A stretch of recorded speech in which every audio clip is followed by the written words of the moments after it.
Welcome to my series of James Bond reviews. I am going to be reviewing every single James Bond film, well, official James Bond film, that is. All 24 James Bond movies leading up to Bond 25, No Time to Die, in April of next year. It comes out a week before my birthday. I am so excited, and at some point this week, we're supposed to be getting a trailer for No Time to Die. This video might already be posted by the time that trailer comes up, so if I sound like I'm contradicting myself, apologies. James Bond is one of the coolest people ever. This is actually my favorite franchise ever created. Yeah, I like it more than Star Wars. Yeah, I like it more than Harry Potter.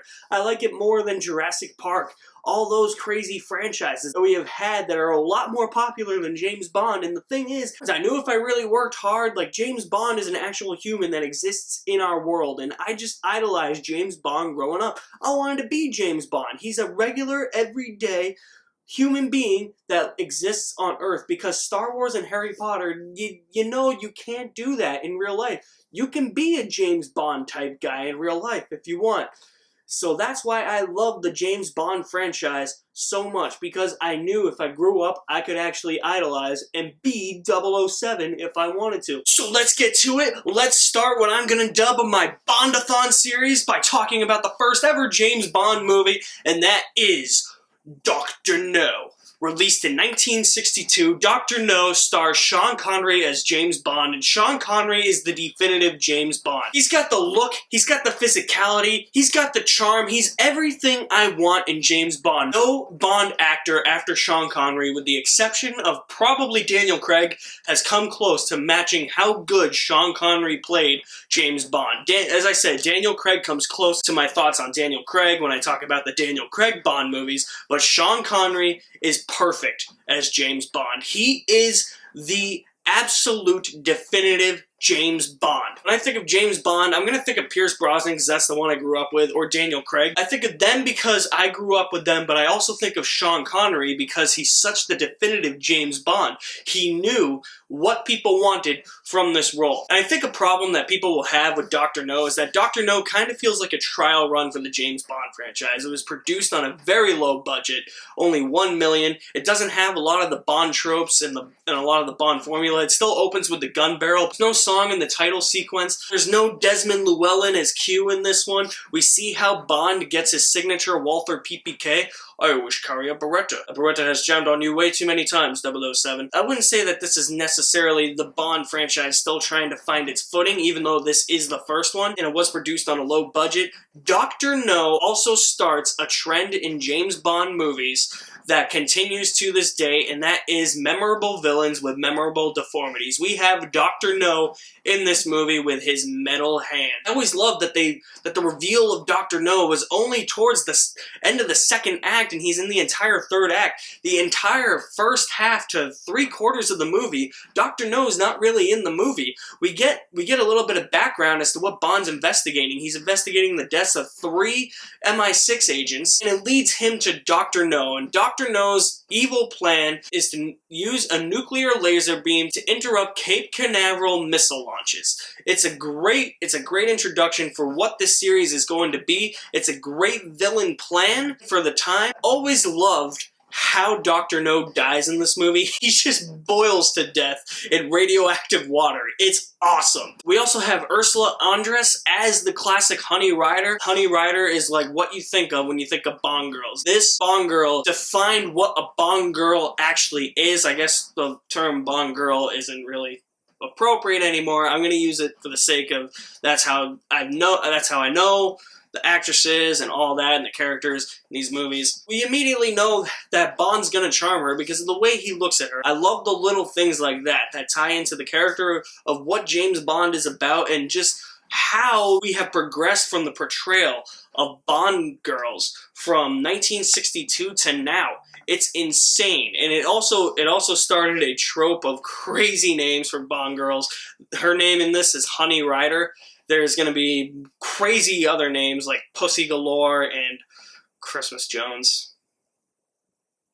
Many crazy more names for Bond girls to come, but Honey Rider in this movie isn't just a damsel in distress. When she actually shows up about halfway into the movie, she actually helps Bond. She aids him on his adventure. She's actually a resourceful woman, and that's what I really like about Honey Rider. You can still have the sex appeal, but you gotta have an idea of a character there. And she does. She is resourceful, she's smart, she helps Bond on his adventure. It's great. We're also introduced to the character of Felix Leiter in this. This is basically a movie of introductions. We're introduced to the character of Bond. We're introduced to what Bond girls are going to be like. We're introduced to what classic 007 villains there are going to be in this movie. We're introduced to characters like Bond's friend, Felix Leiter. I've always kind of found it weird, though, that Felix Leiter is played by a different actor in every Bond movie, except for a few of them.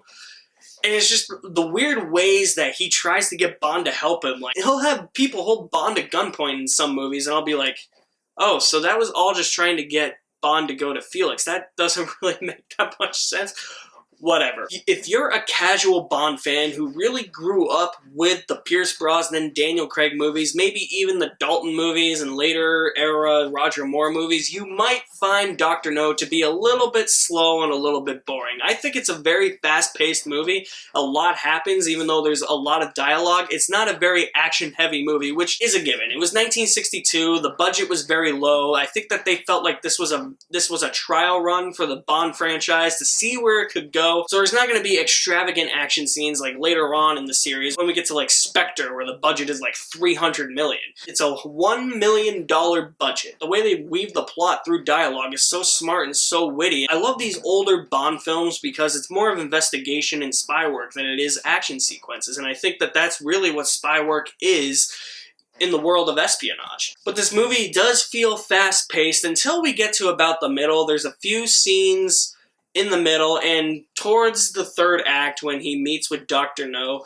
that feel a little bit slow. The movie's an hour and 50. It does feel like it is a bit shorter than its runtime, but there are a couple of scenes that do drag, especially the scene, I think it's right before the tarantula scene where Bond has to go to that woman's house. And then there's a couple scenes where he and Honey are sitting at the table with Dr. No. Dr. No's explaining his big plan, and then there's some scenes within after that, like in between that and the big finale, that feel like they're a bit slow. So I can see where people would have problems with the pacing in this movie, especially where it's a very, very old movie. But the tarantula scene is one of the most classic Bond scenes ever. It is so well done. I think they used like a piece of glass they put over Sean Connery or something, because he was really afraid of spiders, I think. And then when they actually had to put it on Bond's body, they put it on him. So Sean Connery's reaction in that scene is totally genuine. I can also see how people would have a problem with this not falling into the classic 007 formula, because as I've said, this movie does feel like a trial run. It feels like a beta test to see what they could do with the Bond franchise. You do have the classic gun barrel, but you don't have the song over the main credits. You don't have Desmond Llewellyn in his cue. You don't have a lot of gadgets in this movie. You don't have a lot of the aspects that make up the 007 formula, so I understand where people's complaints that this movie isn't a fully realized 007 formula movie comes from. Nevertheless, this is a very good introduction to James Bond, who is played magnificently by Sean Connery, with a memorable villain who has a memorable plan, who has a memorable death. It is a movie full of espionage and spying through its dialogue, through the way its narrative is told. It does have a couple issues. Mostly, it doesn't have those 007 formula aspects, and its pacing is a bit slow at times, but all in all, this is a great start to the Bond franchise, and I'm going to give Dr. No an A-. This is one of my favorite James Bond movies, guys. Stay tuned for more reviews coming very soon in my Bondathon series leading up to No Time to Die. I will leave my link to my website in the description below. There you can find all my links to my social media accounts. You guys are the best. Thank you for watching. My name is Alex Madden, and I'll see you at the movies somewhere.